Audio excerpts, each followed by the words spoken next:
Welcome to TPGI's Real People, Real Stories podcast, where you'll find interesting and diverse stories from folks working to make the world a more inclusive place.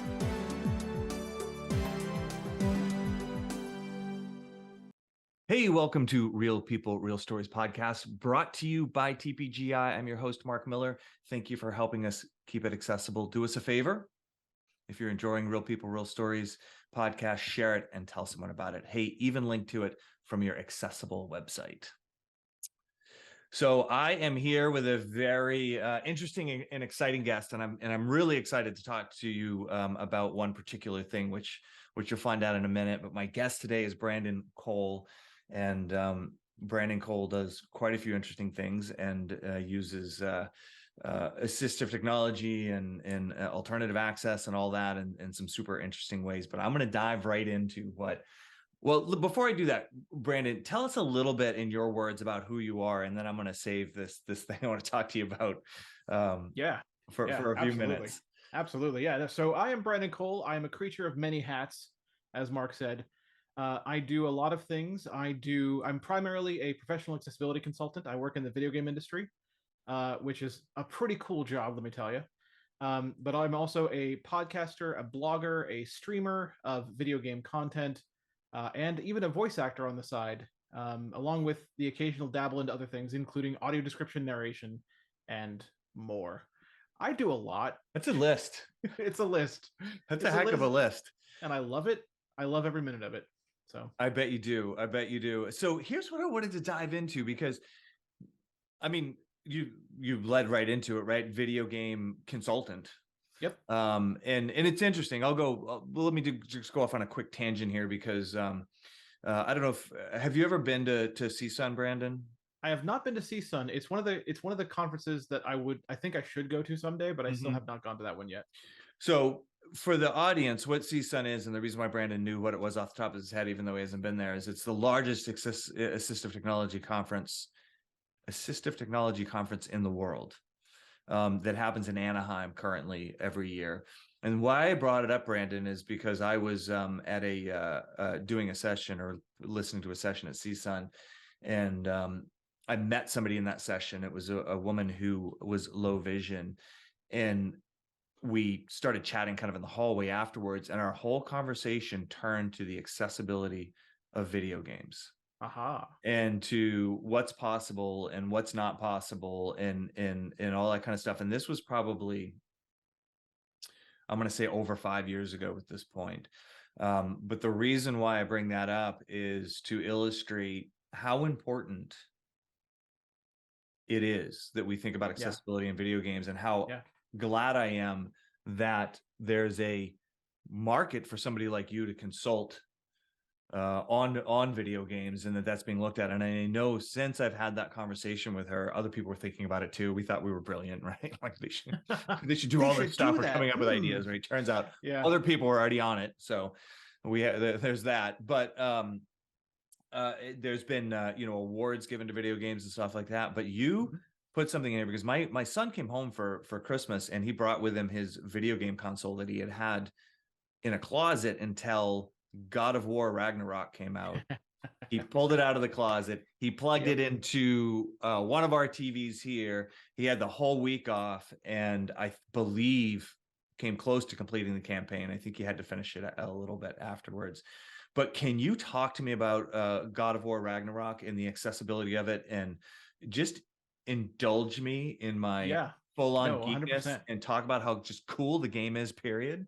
Yeah, 100%. First of all, though, I want to say that if it's funny that you say that conversation with that woman happened about 5 years ago, because 5 years ago I probably was working at that time on one of my biggest projects of all time, which was Last of Us Part 2. Like I said, we found out we weren't unique in our thoughts pretty quickly. Yeah. But I'm dealing with web accessibility and the accessibility of applications and all that kind of stuff. So this conversation about gaming was sort of a unique one. It was a different one. Yeah. I totally get that. Get that. But God of War Ragnarok has a ton of accessibility features, and I'm actually really honored to say this, but the majority of the blind accessibility features in that game are based on my pre-existing work for The Last of Us Part 2. I did not directly work on the game, but weirdly, I also kind of did Mm-hmm. because my DNA is all over it. The features I helped design exist in that game as well.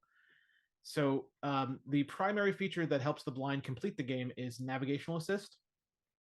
And what that does is pressing one button sends out a little ping that basically does two things. It turns the camera towards your objective, which then also turns the character towards your objective.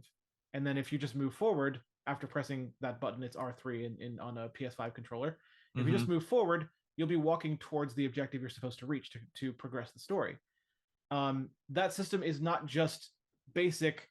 It turns you towards walls and then you walk into the wall. No, it's actually a smart system where if you have to complete a puzzle or do a couple grapples to get to where you need to go to, it'll lead you to those so you can get to the actual spot you need to reach. So that's kind of the primary thing, but there's other things too, including screen narration of most menus. I will say that Ragnarok is a little incomplete in this area. Ragnarok does not narrate all of its menus. It does narrate most of them, but doesn't narrate the character menus, like choosing your skills and setting up your gear and equipping new gear and things like that. Those things do not narrate. It is a pain point that I have expressed to Sony Santa Monica multiple times, and I'm hoping that they fix it in a future patch, because there is a pretty big patch coming in the spring, and I'm hoping they included some more accessibility fixes in that. But can you talk to me a little bit about like just in detail, like not having that feature there? How does that kind of disrupt your gameplay? And the problem with not having it is it puts the blind at a tremendous disadvantage that I do not like. As a consultant myself, I'm trying to create spaces for the blind to be as close to equal to the sighted as possible in a game. My whole philosophy is I'm not trying to necessarily make an easy mode. I'm actually not saying just make the game easy so we can complete it. I'm okay with a really hard game, but I'm trying to make it so we have the same information and we can play on the same level as a sighted person. I think that's a great point. Yeah. If I can just interrupt you. And Sure, one of the reasons why is in the work that we do in talking about accessibility all the time, the concept of equivalency and equivalent experience is something that it's Brandon, it's a hard concept, right? For somebody who has out there and thought about it. And I've been in talks, for a business related type website where they've said, oh, that feature is terrible and nobody uses it anyways. That's why we didn't bother to make it accessible. Yeah, I get it. And it's like, okay, well then remove it or allow people with disabilities to experience how horrible it is too, because the idea, the drive is equivalency and not making judgments about what we think other people should and should not see or use or have access to or whatever. So anyways, I just wanted to say that's a really good point, and it's something that that we see across the board. And I completely got you with the video games. I mean, my video game playing is almost exclusively around first person shooters, and equivalency in that case would be probably hard. It's probably hard, it would be very even more necessary. But yeah, I'm one of those people too. When I talk about working on this stuff, and people tell me things like that, like, well, man, first person shooter would be hard. I'd be like, still want to do it. Yeah, still it's got to be done. One. Yeah. Like I still want to make that happen for people. I set my goals. My career goals are genre based. So like that's how I've been thinking. I started adopting this pretty early on. So when I worked on The Last of Us 2, I said, okay, I did it. I gave people an action adventure that's fully accessible. Now I want to give people a first person shooter. Now I want to give people a giant 300-hour role playing game. Now I want to give people an MMO. These are the things that I want to do. So what about first person shooter online? Like where they're playing against other people. Have you dug into that one at all? It is a conversation I've had many times, but I haven't worked on one just yet. But I want to, because the challenge of making that work is something that I want to overcome, and I want to find a way. It is a very difficult concept because you have to figure out how you can make something accessible that is incredibly fast paced and incredibly reactive, but also not make it unfair to the sighted, or Right. vice versa. Because you're essentially, I mean, I think a lot of the solve to that is essentially what sighted people would consider to be cheats, right? Like, that they oh, already here's do. an That's the aimbot. This thing. is going to aim for you, like obviously if That's you're the blind, thing. you can't visually aim like a Yeah. sighted person can. So you've got to have some And I have mechanism to do ideas. that. I have ideas to kind of get around that idea, but it kind of doesn't matter. The internet is the internet, unfortunately. And Yeah. there are people who look at what I did with The Last of Us 2, a single player game where you're not competing against anybody, and they make They fun call of it it cheat? because they call it cheating. Yeah. Yeah. There's Oh, entire could you videos. feel making fun of comfortable features sharing all the some of time. your thoughts on like how you would solve the first person Yeah. online? So one of the ideas I had is kind of based loosely on the concepts that audio games created. So there's a lot of games out there that are only audio, games that are made just for the blind, by the Right, blind yeah. usually. And some of them have come up with some pretty cool concepts for things like this, like aiming, for instance.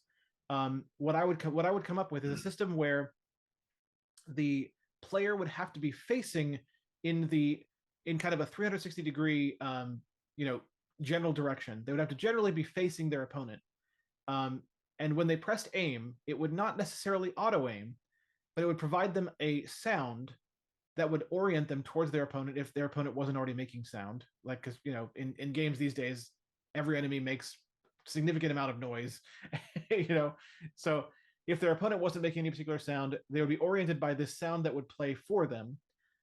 It could potentially be positional. So like if the enemy was to their left, the sound would be coming from your left, so you turn that in that direction. Mm-hmm. You could also use pitch to kind of ensure that they get a real lock right on the center of them.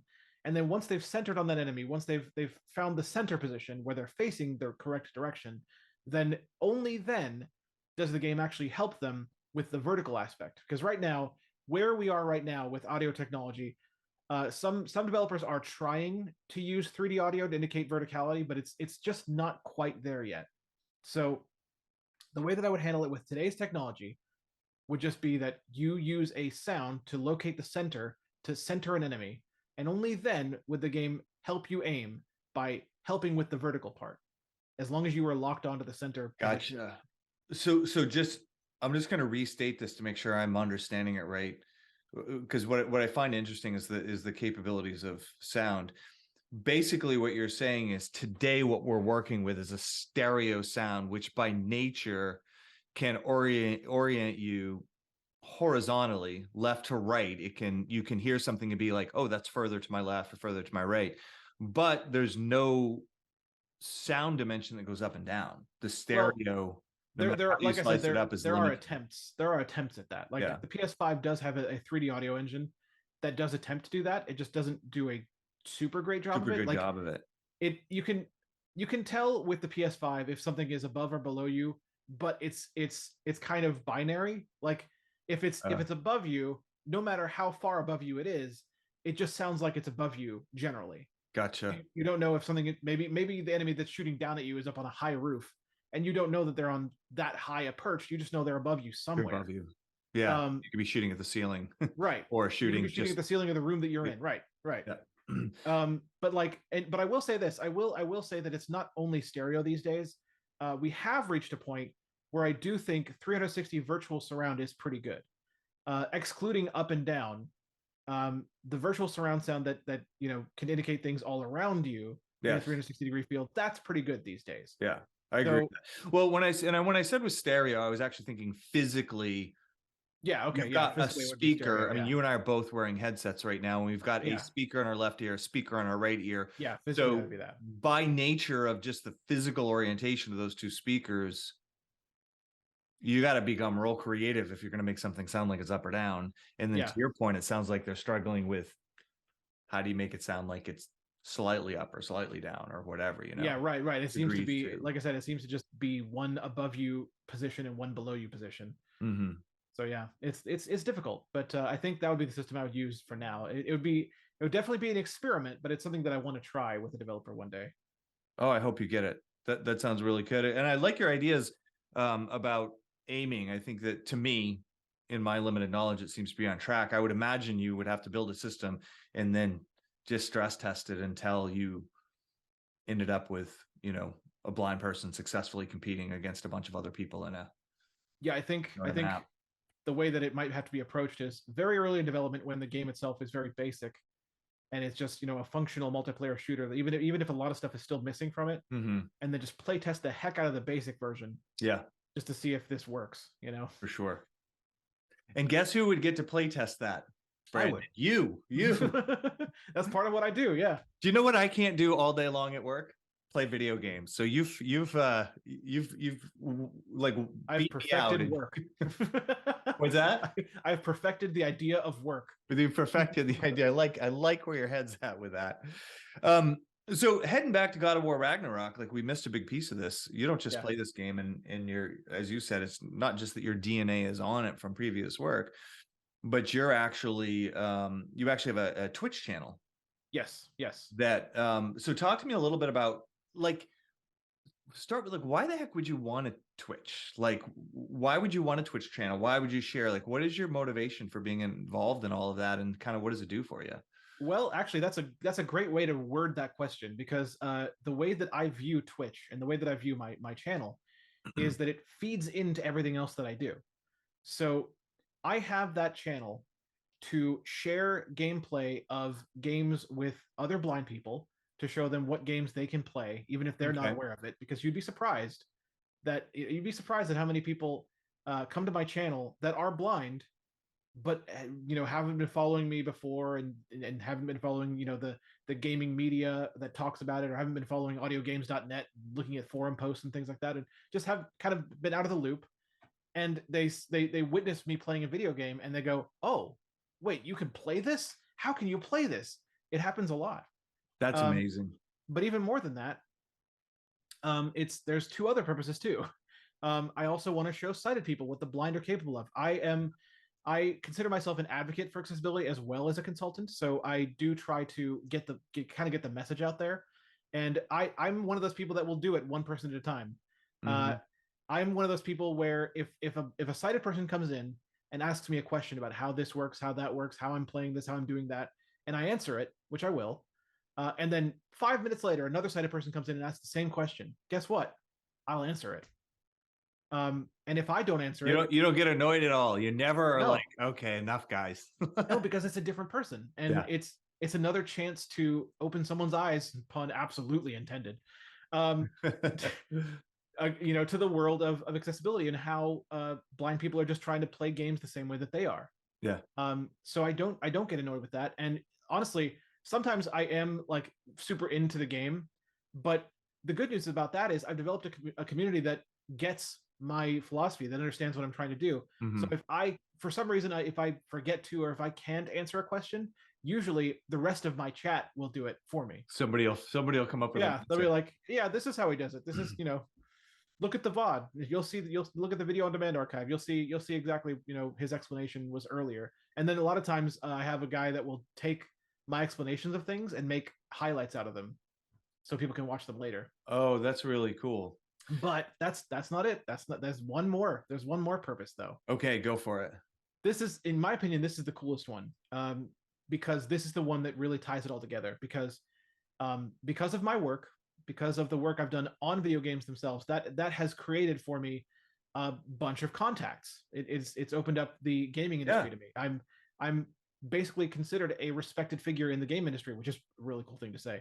But anyway, because of that, some of my audience are game developers from these different companies. Some of these big AAA companies, people from those companies come into my channel to watch me play games. And so it's fantastic for them too.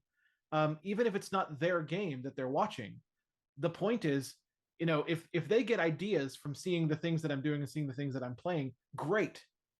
Because ultimately, every win is a win for accessibility. It doesn't matter where they got the ideas from. If they get inspired by seeing me play some other game that isn't theirs, and they go, "Oh, this is how we could do that," right? That's perfect. That's exactly what we want.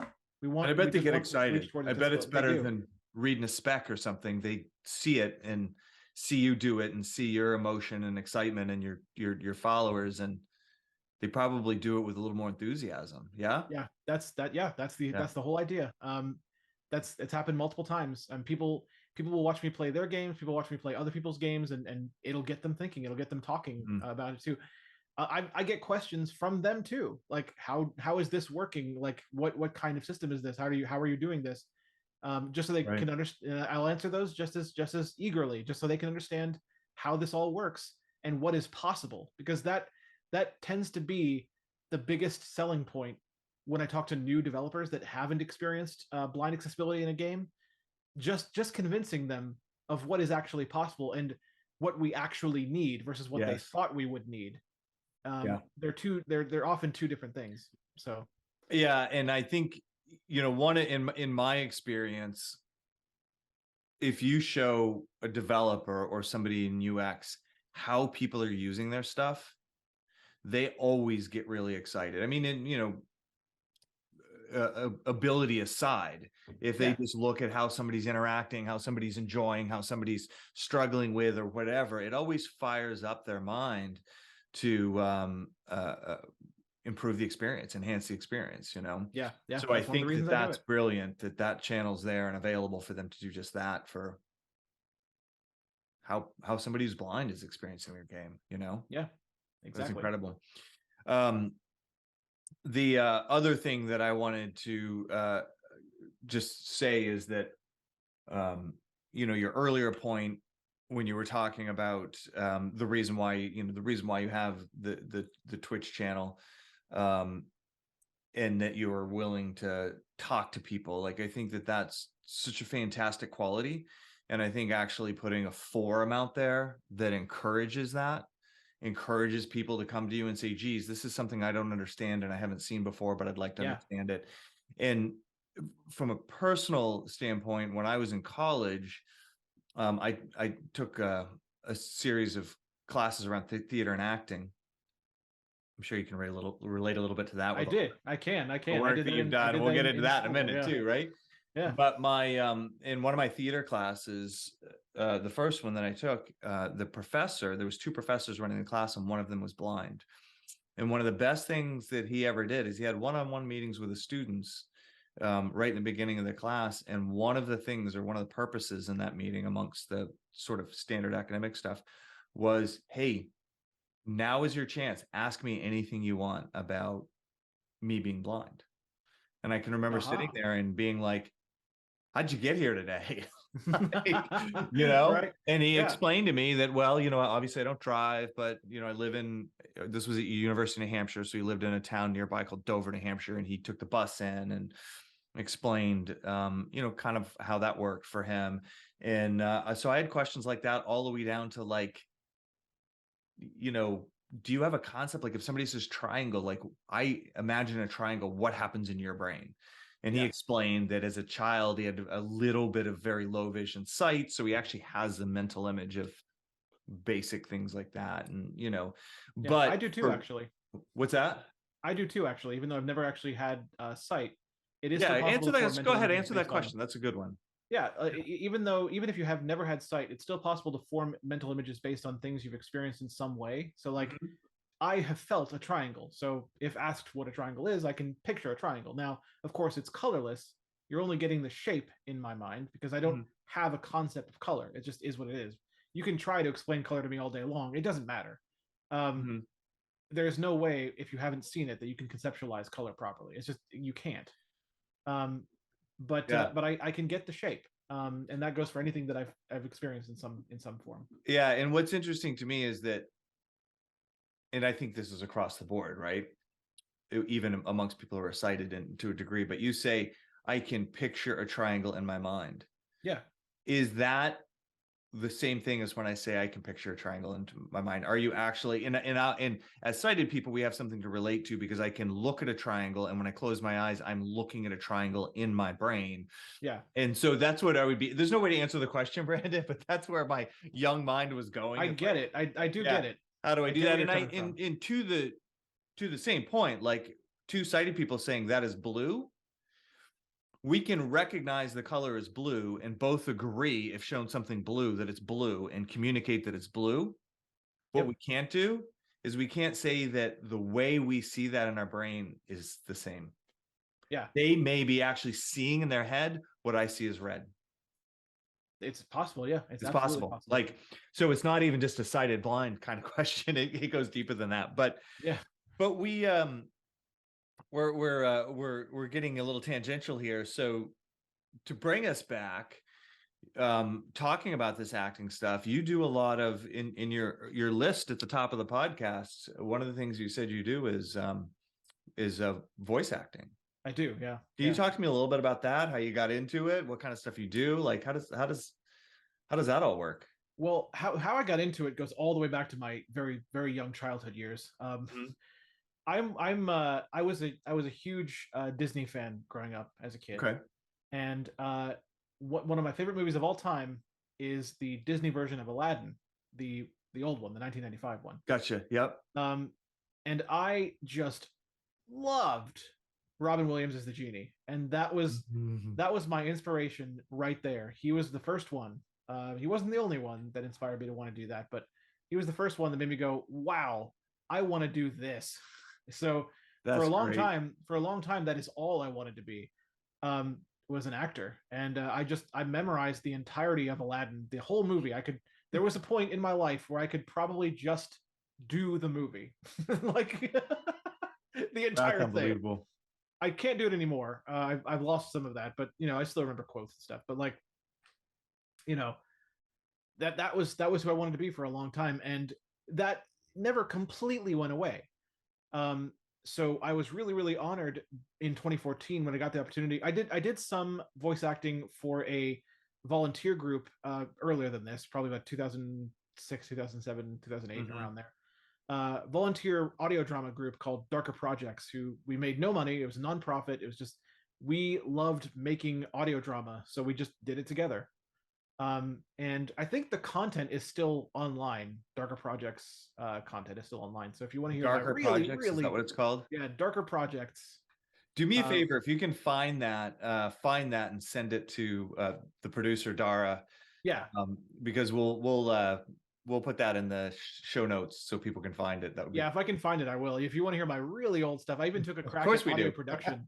We want to see what you were like before you perfected your craft. Yeah, it was. It's okay, but it's not like it's not going to blow your mind. Yeah. But I even took a crack at audio production in one episode. I not only acted in it, but I produced it. So that was pretty cool. That's awesome. But then I kept kind of, I was still into it a lot. I'm actually so in 2014. Let me just step into 2014 for a second. Okay. I was. Do we need really like honored. a Wayback Machine sound effect or something? Right. Whoop, whoop. Okay, we're there. I was really honored to be. I was already going to GDC. I went to the Game Developers Conference that year to be on a panel about accessibility in games, in mobile games specifically. And that year, I was not in this career. This was before I started with the career that I'm on right now. I was actually on this panel. I was just the gamer perspective. That's all I was. I was this someone that they knew about because of my blog. They found out about me from my blog. Okay. And they invited me just to speak as a blind gamer about the accessibility of mobile games. And that's all it was. But while I was there, I met the audio director of a game called Pillars of Eternity. It's from Obsidian Entertainment. And it is a really, really big, really, really awesome RPG that is, I love it. I can't play it, unfortunately. It's a role-playing game for you. It's a role-playing game. Yep. Out there. It is a role-playing game. Yeah. So I met the audio director over lunch, just kind of coincidentally, and I talked to him about why I was there, my panel and all that stuff. And then I just got into just general discussion, and I happened to mention that I've always wanted to voice act in a video game. And he's like, well, actually, you've got a pretty good voice, and we need actors. So you wanna? And I was like, it is. Serendipity. Yeah. Just, that's unbelievable. Yeah. So I am, I can now proudly announce that in Pillars of Eternity, I am several voices, including a voice you can choose for your character when you create your character. If you choose the voice labeled Benevolent Male, that is me. That's you? Benevolent Male? Benevolent That's like Male. straight up Bob's Burgers stuff where you're just like, I'm going to do half the characters here. I wasn't not even close to half the characters, but I was several voices. I was an ogre. There is I was a demon at one point. I was a civilian that was in a house fire at one point. So let's Lot. entertain people a little bit here. Can we hear your ogre? Yes, you can. Okay. Okay.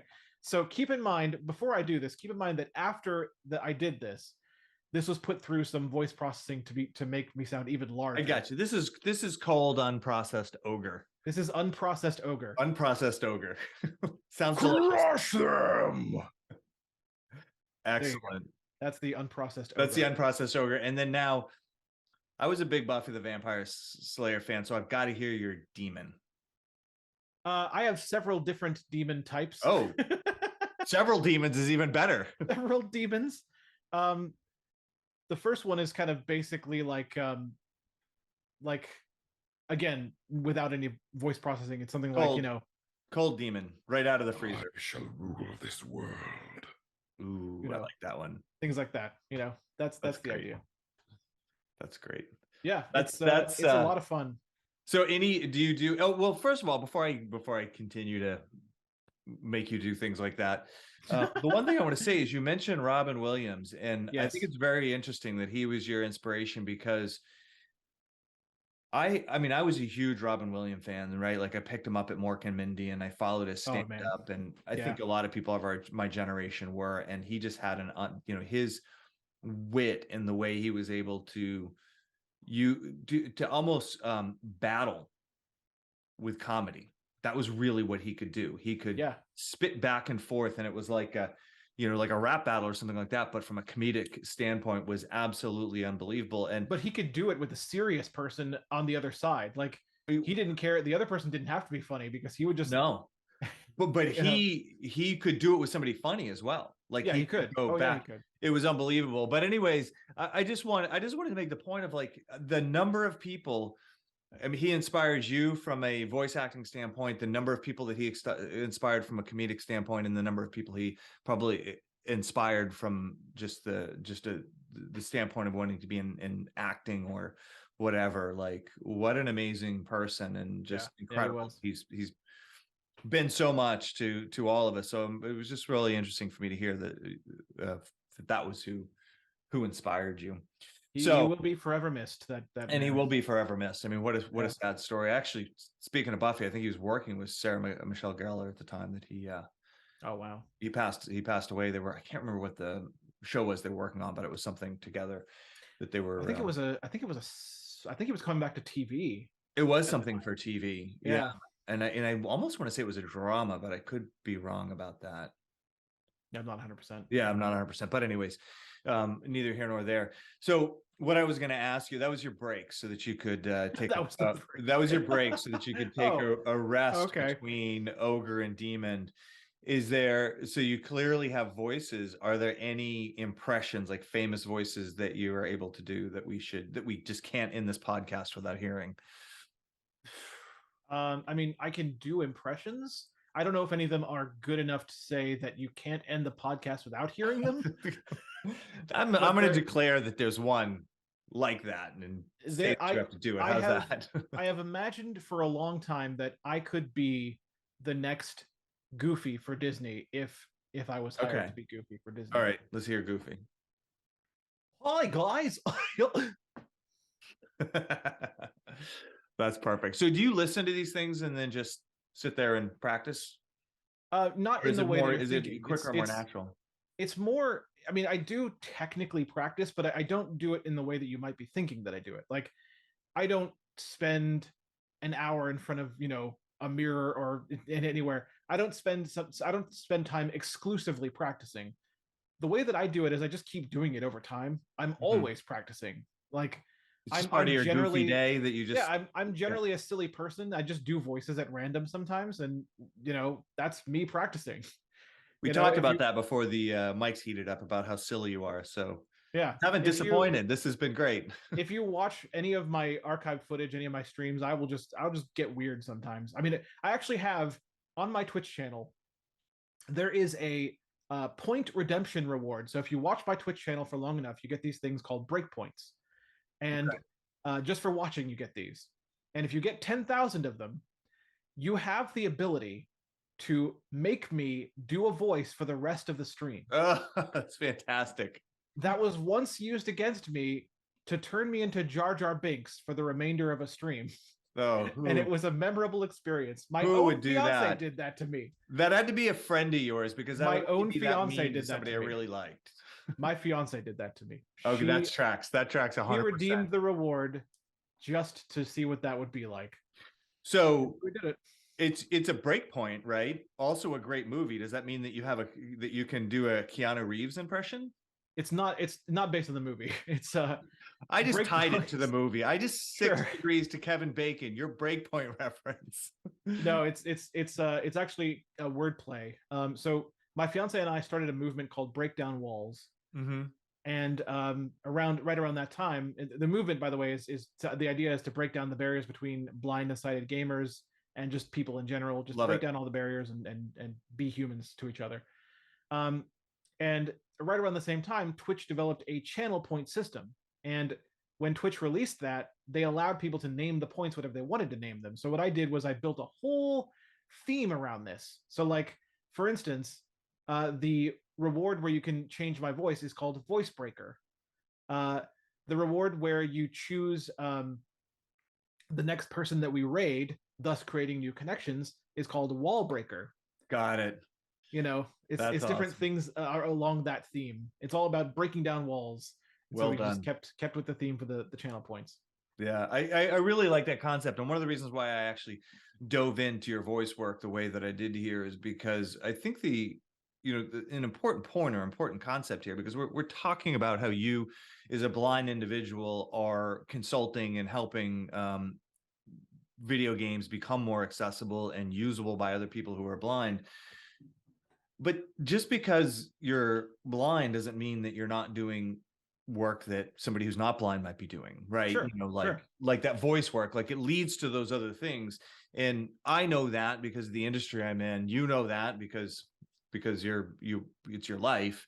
But I just think it's an important concept to kind of have that out there in the world, that it's everybody has sort of things that they can specialize in and talents and things that they're good at and conditions that maybe they should be doing something. But at the end of the day, it's all just human beings doing all sorts of different things. And yeah, just like with me in audio description narration. I mean, that that's a field that is very much open to blind people because it is for them. But at the same time, a lot of audio description narrators are also sighted. Yeah, the concept of blind people doing professional audio description narration is kind of relatively new. It's not completely new. I'm not the first one, but I'm doing that too, and I dare say doing a pretty good job of it. And it's good. It's good. I've done a lot of and also that ties together with the rest of my work too, because a lot of what I've done for audio description has been video game trailers.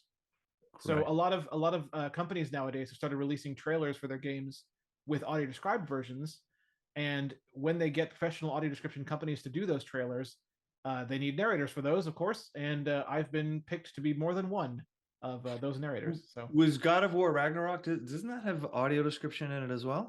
It does have audio described trailers, but Okay. the audio description was done by text to speech, which typically I don't like, but at least it was there. At least it was there. Because I think as my son was playing it, because I've got to tell you, my son is a developer and a big gamer and all that. So he's playing God of War Ragnarok upstairs while I'm downstairs, and he's yelling, "Dad, Yeah. you got to come see this. This game won all accessibility features." And he's got the audio description on and all this kind of stuff. And by the way, he develops an app and he sends me his personal testing results from accessibility, and he's like, cool. "Look at how good this was." Like, That's awesome. oh, go, yes. But anyways, he was very excited. Being my son is somewhat of an evangelist for accessibility, and he was very excited to hear why. I'm thinking back to when I did this, but it was the audio description. I think he called me up to say, "Look, they've audio described this." Yeah, it's to be clear though, the audio description is not in the game. God of War Ragnarok does not have any in-game audio description. It's the trailers. Yeah, it was I think it was the trailers, opening trailer. He's like, "I'm starting this game. You got to hear this." Yeah, the launch trailer has it, and a few trailers before that had it too. But but yeah, it is TTS, but it's actually it's fairly well written. It's just described by text to speech, which I don't typically prefer. But there you go. Yeah. Like you said, the effort's there, and that's where we need to start is by Yeah. At least they did it at all. Yeah. I know a lot of people think about perfect, and it's like, don't think about perfect. Think about let's get it started. Let's do it. Well, I do think people have a right to proclaim their dislike of something if it doesn't meet the standard that they think that should be met. But you know, I'm also an advocate for that, because like I'm part of I can't say a whole bunch about this, but some of my career has come from the fact that I spoke out about something not being the way it should be. I agree with that. I think it's just more the concept of like let's at least agree. Like let's start with do nothing is not an option. Right. Start it, do a bad job at it. Yep. And then be willing to improve based on feedback and so on and so forth. But it's a journey, it's an absolute journey. So I think you're right on all accounts there, for sure. So tell me this, right? I could sit here and talk to you all day long, but we need to kind of that makes me feel do good. that at some point. That does make me feel good. But I would be curious, like I'm really impressed with how the work that you're talking about and that you've done, and how far video games actually have gotten. Back in 5 years ago at CSUN, when I was having that conversation, I was almost worried that there wouldn't be attention on it, and like I said, quickly learned that was different, and then subsequently became sort of impressed with the attention that's been put on it, and then also recognize how long we have to go before we're anywhere close to every game there, whatever that is. So what do you see? Two-part question here. What do you see is your next big hurdle, the next big thing that you want to get past, solve and accomplish? And then the same question for just sort of accessible video gaming in general. That's an interesting question. So there's honestly, I can't really answer the second part of that question, because let me put it this way. I do have work currently. I am working with a couple of clients. Gotcha. Right now, and because of that, I have these wonderful little things called NDAs, which gotta be careful. Basically my life these days. My life is comprised of NDAs and occasional bits of fun. But so I can't talk about that stuff, because one of those things I think would be the answer to one of your questions, because like I said, I'm trying to bring people new experiences. So what I will say I'm happy to wait until that video game comes out and I hear about it. What I will say is I am working on a new experience that does not exist in the blind AAA gaming space currently. My own personal hurdle, I want to find a way to grow. I want to expand my platform. I want to reach more people. I want to reach more game developers, and I want to ensure that I continue to have as much work as I do right now. I'm lucky to have it, because the problem is I am currently freelance. So if this work goes away and I reach a point where some developer somewhere isn't reaching out to me, which luckily hasn't happened in a while, but if it does, I have to consider the fact that it might. Then I'm just not making any income. Right. So if you're not growing, you're shrinking. Yeah, exactly. Philosophy. Yeah. So to that point, then if somebody's listening to this podcast and they're like, I'm so inspired, I love what Brandon's doing, I would love to be a part of it, I'd love to help him, I'd love to help him achieve his goals and continue his mission, what would be the one thing that somebody could do for you? Would it be follow you on Twitch, or would it be? I mean, follows are great. I mean, if you want to follow, if you want to watch the content, do that. I'm perfectly happy with that. Twitch, YouTube, all those things. Check out hundreds of hours of me playing video games if you want to. That would be great. I still haven't hit 1,000 YouTube subscribers, so if I could hit that 1,000 YouTube subscribers, that would be amazing. Okay. That is kind of. You guys heard just, that? Go subscribe. I'm talking subscribe. to the audience. Hang on a second, Brian. I'm going to talk directly to the. Go subscribe to his YouTube channel. Let's get that 1,000 is not is doable, right? What number are you at right now? We're at about 660, I think. So about 340 left. Yeah. Yeah. All right. because that 1,000 YouTube subscribers means that I can monetize the videos that I make, and that would prompt me to put a little more emphasis on the YouTube channel. So I right now I use it, but I use it as primarily an archive of my streams, which is fine. People do like that. But I'm thinking that when I hit 1,000 subscribers, there may be incentive for me to Other maybe things. start making other types of content Yeah. for those subscribers. If there's, the thing is, and this is one of the hard truths that I have to it's true, and and maybe I'm too honest for my own good, but this is the hard truth of things right now. I am a busy enough person that I can't put a lot of time into anything unless I can profit from it. and that That totally that might makes sound sense. like Yeah. that might sound like, I'm not trying to be selfish, I'm not trying to be greedy.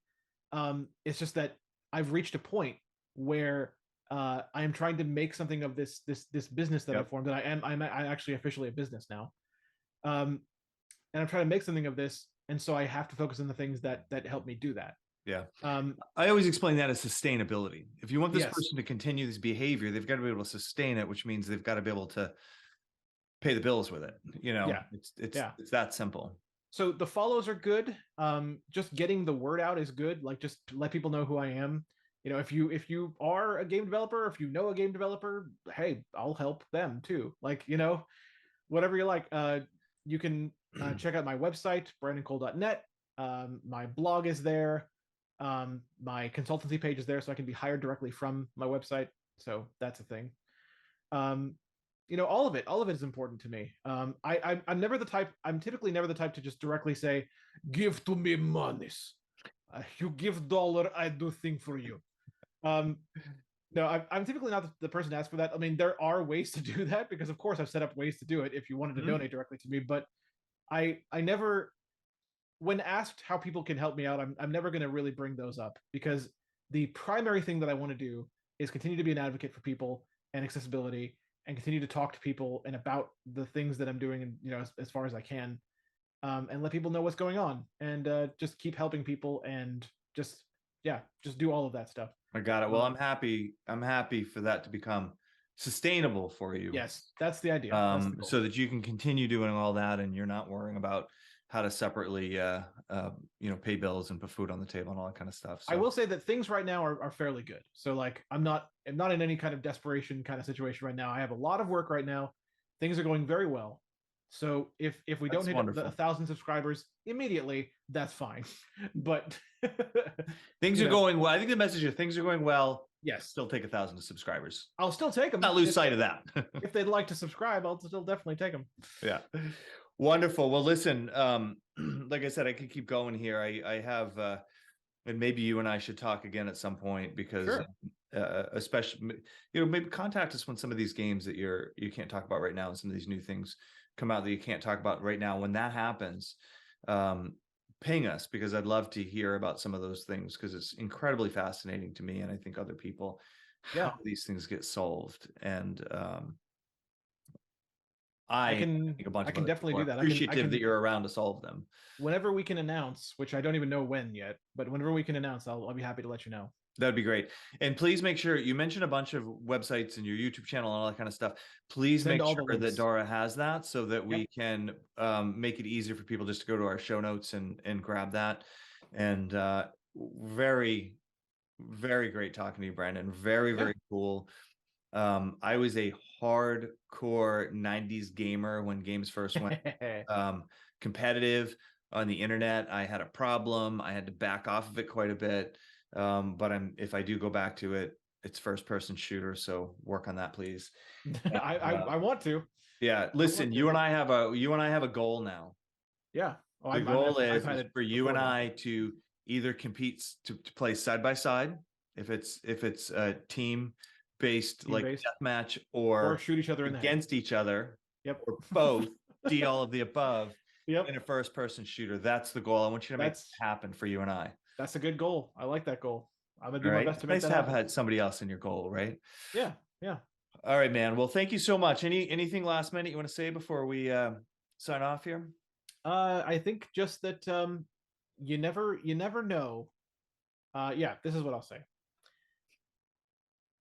When you do something in life that you even if you know what reasons you have for doing it, you never know how that thing will affect other people.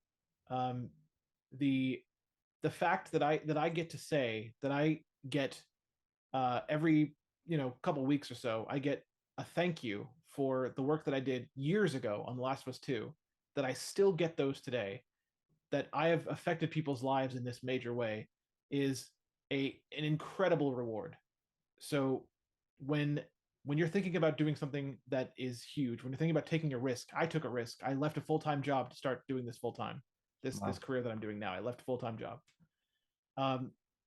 Think of not only how something might affect you, not only how something might affect your friends, but think of how it might affect people all over the world.